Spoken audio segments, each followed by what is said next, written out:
ভালো করে কান খুলে শুনে নিন। যারা বাড়িতে ঠাকুরের পুজো করেন, সে লক্ষ্মী ঠাকুর হোক, কালী ঠাকুর হোক, যে যার পুজো করেন, তো বাড়িতে তিনটে পাপ কাজ কোনো সময় করবেন না। কি কি তিনটে পাপ কাজ? কোন সময় কুড়ি ফুল তুলে ঠাকুরকে দেবেন না।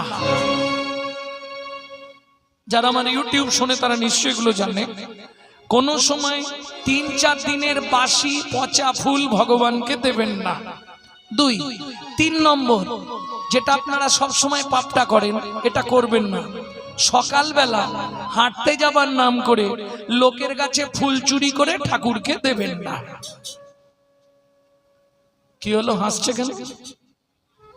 মানে যারা করে তারা হাসছে নাকি?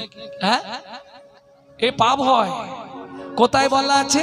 ব্রহ্মবৈবর্ত পুরাণে বলা আছে, শ্রীমদ্ ভাগবতের ৫